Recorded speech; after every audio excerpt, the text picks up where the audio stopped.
அனைவருக்கும் வணக்கம். தமிழ்நாட்டில் நடைபெற்ற தேர்தலில் சட்டமன்ற பேரவை தேர்தலில்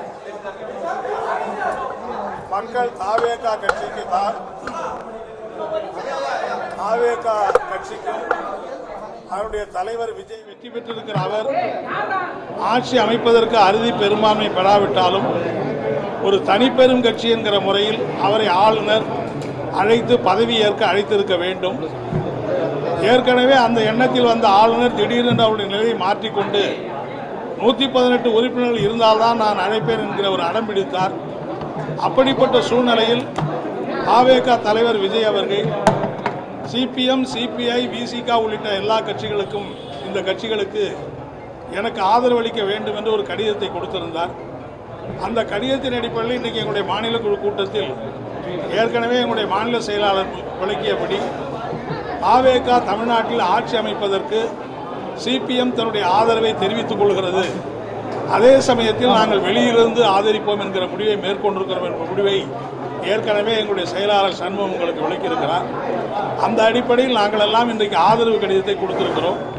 சிபிஎம் கடிதம், சிபிஐ கடிதம், விசிகா கடிதம், அதற்கு மீது இப்போது ஐஎம்எல் சேர்ந்து அவர்களும் சேர்ந்து கடிதம் கொடுத்திருக்கிற சூழ்நிலையில் ஜோசப் விஜய் அவர்கள் ஆளுநரை சந்தித்து எனக்கு 120 பேர் உறுப்பினர் இருக்கிறார்கள், என்னை அழைக்க வேண்டும் என்று சொன்ன அடிப்படையில் ஆளுநர் அவரை நாளை காலை 11 மணிக்கு பதவியேற்றுக் கொள்ள வாருங்கள் என்று அழைப்பு கொடுத்திருக்கிறார். ஆளுநர் மாளிகையில் அப்படிப்பட்ட அழைப்பை பெற்றவுடன் அவர் ஆதரவளித்திருக்கிற எங்களுடைய கட்சிகளுக்கு நன்றி தெரிவிக்க வேண்டும் என்கிற அடிப்படையில் சிபிஐ அலுவலகத்துக்கும் சிபிஎம் அலுவலகத்துக்கும் அடுத்து விசிகா போன்ற அலுவலகங்களுக்கு சென்று நன்றி தெரிவிக்க இங்கே வந்தார். இங்கே வந்தபோது அவரை நாங்கள் வரவேற்றோம். எங்களுடைய கட்சியினுடைய மாநில முக்கியமான தலைவர்கள் எல்லாரும் இங்கே இருந்த காரணத்தினால் அவரோடு ஒரு 10 நிமிடம் நாங்கள் கலந்து பேசுவதற்கான ஒரு வாய்ப்பு கிடைத்தது. அவர் எங்களுக்கு பொறுத்தவரை ஒரு இக்கட்டான நேரத்தில் நான் பதவி ஏற்பதற்கு மார்க்சிஸ்ட் கம்யூனிஸ்ட் கட்சியின் சார்பில் நீங்கள் ஆதரவு அளித்திருக்கிறீர்கள். உங்களுக்கு என்னுடைய நெஞ்சார்ந்த நன்றியை நான் தெரிவித்துக் கொள்கிறேன். இந்த நன்றி என்றென்றைக்கும் உங்கள் மீது எனக்கு இருக்கும் என்பதை நான் தெரிவித்துக்க விரும்புகிறேன். நம்பர்லாம் சொல்லலை, பெரும்பான்மை இருக்கிறனால தானே ஆளுநர் அழைச்சிருக்கிறார். எனவே என்றைக்கும் உங்களுக்கு நான் நன்றி கடன் பெற்றிருக்கிறேன். அது மட்டுமல்ல, மக்கள் விரும்புகிற ஒரு நல்ல ஆட்சியை நான் கொடுப்பேன். உங்களுடைய ஆலோசனைகள், ஒத்துழைப்புகள் எல்லாமே எனக்கு தேவை. எந்த நேரத்தில் இந்த ஆட்சியின் மீது குறைகள் இருந்தாலும் அதை நீங்கள் சுட்டி காட்டுகிற போது அதை உடனடியாக பரிசீலித்து சரி செய்வதற்கான நடவடிக்கை மேற்கொள்வேன். மக்களுக்கு விரோதமாக மக்களை பாதிக்கக்கூடிய எந்த செயல்களிலும் இந்த அரசு ஈடுபடாதுங்கிறத நான் ரொம்ப உறுதியாக தெரிவிச்சுக்க விரும்புகிறேன். அதோட எந்த சூழ்நிலையிலேயும் மதவாத சக்திகளை தமிழ்நாட்டில் நான் அனுமதிக்க மாட்டேன். அந்த விஷயத்தில் நான் உறுதியாக உங்களோடு இருப்பேன் அப்படின்னு சொன்னார். நாங்கள் அவருக்கு சொன்னோம், ஒரு செக்குலர் அரசாங்கத்தை நீங்கள் அமைப்பேன்னு சொல்லுவதும் அரசியல் அமைப்பை பாதுகாப்பது, மக்கள் நலன் காக்கிற அரசாக நீங்கள் இருப்பதும் சொல்வதனால உங்களுக்கு நாங்கள் முழுமையாக ஆதரவு கொடுத்திருக்கிறோம். எங்களுடைய அகில இந்திய தலைமை உட்பட உங்களுடைய நடவடிக்கைகளுடைய உங்களுக்கு ஆதரவு அளிப்பது மட்டுமில்லாமல் உங்களுக்கு ஒத்துழைப்பு கொடுக்க வேண்டும் என்று அங்கிருந்து அறிக்கையெல்லாம் கொடுத்திருக்கிறார்கள். எனவே அந்த வகையில் உங்கள் ஆட்சிக்கு எங்களுடைய ஒத்துழைப்பு இருக்கும். எங்களை பொறுத்த வரையில் தனிப்பட்ட எந்த சலுகைக்கும் எந்த இதுக்கு நாங்கள் அணுக மாட்டோம்.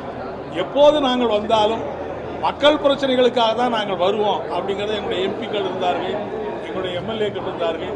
எல்லாரும் நாங்கள் மக்கள் பிரச்சனைக்காக தான் நாங்கள் வருவோம். தனிப்பட்ட எந்த சலுகையோ எந்த உரிமையை நாங்கள் கோர மாட்டோங்கிறத அவர்கிட்ட சொல்லி, மக்களுக்காக தான் நீங்கள் குரல் கொடுப்பீங்க, மக்களுக்காக தான் வருவீங்க, நல்லா தெரியும்.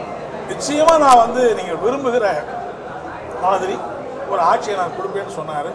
அப்புறம் செங்கோட்டையன், ஆதவர்களெல்லாம் இங்கே கார்ல் மார்க்ஸுடைய சிலை இருக்குது அப்படின்னு சொன்னாங்க. அப்புறம் நேரடியாக கார்ல் மார்க்ஸ் சிலைக்கும் மலர் தூவி வணக்கத்தை செலுத்திட்டு அப்புறம் இங்கிருந்து விடைபெற்று சென்றேன்.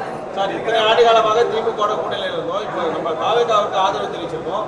திமுக தலைவர் ஏதாவது தொடர்பு பேசுறாங்க, இல்லை அவங்க கட்சியில் யாராவது பேசுறாங்க? இல்லை, நாங்கள் அவரோடையும் பேசலாம் தான் இருக்கோம். நாங்கள் எந்த சூழ்நிலையில் இந்த முடிவு எடுத்தோம், இன்னைக்கு இருக்கிற சூழ்நிலையில் தாவேகாவை தவிர வேற யாரும் ஆட்சி அமைப்பதற்கு வாய்ப்பு இல்லை. அந்த தாவேகாவுக்கு ஆதரவு கொடுக்கலன்னா ஒரு குடியரசுத் தலைவர் ஆட்சியை கொல்லைப்புறமாக கொண்டு வருகிற நிலைமை ஏற்படும். அது மக்களுடைய விருப்பத்துக்கும் மக்களுடைய மேண்டேட்டுக்கும் விரோதமாக இருக்கும். ஆகவே இந்த சூழ்நிலையில் தாவேகாவை ஆதரிப்பதை தவிர எங்களுக்கு வேறு வழி இல்லை. 2 பேருமே வந்து நிபந்தனையற்ற ஆதரவு சொல்லிட்டீங்க. பிசிகேல இருந்து இந்த மாதிரி அவங்க ஆட்சியில் அது வந்து எங்களை பொறுத்தவரை நாங்கள் வெளியிலிருந்து ஆதரிப்போம்னு சொல்லியிருக்கிறோம். அவங்களும் அரசுக்கு ஆதரவு சொல்லியிருக்கிறாங்க. அது இன்னும் இந்த அதிகாரப்பூர்வமாக கடிதத்தை நான் பார்க்கல. அதே மாதிரி ஐஎம்எல்லும் ஆதரிப்போம்னு சொல்லியிருக்காங்க. ஒருவேளை அவங்க வெளியில் இருப்பாங்களா, அமைச்சருக்கு போவாங்களான்னு அவங்களுக்கு அந்த உரிமை இருக்கு. நாங்கள் வந்து அதெல்லாம் எங்களை பொறுத்தவரை அவங்கெல்லாம் ஆதரிப்பது என்பது இன்னைக்கு இருக்கிற அவங்களுக்கு நன்றி பாராட்டுகளை நாங்கள் தெரிவிக்கிறோம்.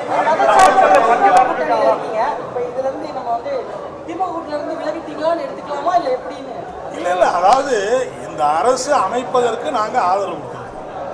நாளைக்கு மக்களுடைய பிரச்சனையில் எல்லாரோடு இணைந்து நாங்கள் பணியாற்றுவோம்.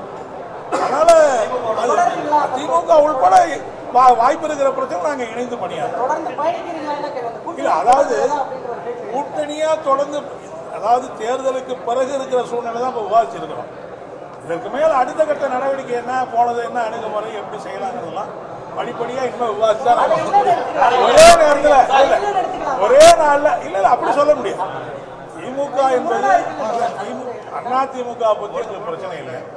திமுக என்பது நாங்கள் 8 ஆண்டு காலம் அவங்களோட பயணித்திருக்கிறோம். இன்றைக்கு தமிழ்நாட்டு உரிமை மத்திய அரசாங்கத்தை எதிர்க்கிற மதவாத சக்திகளை எதிர்க்கிற அந்த போராட்டத்தில் அவங்களோட இருக்கிறோம்.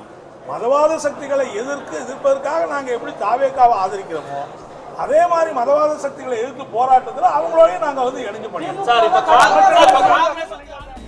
பிளே ஸ்டோர் மற்றும் ஆப் ஸ்டோரில் இருந்து பாலிமர் செயலியை QR கோடு மூலம் பதிவிறக்கம் செய்யுங்கள். செய்திகளை உடனுக்குடன் பெறுங்கள்.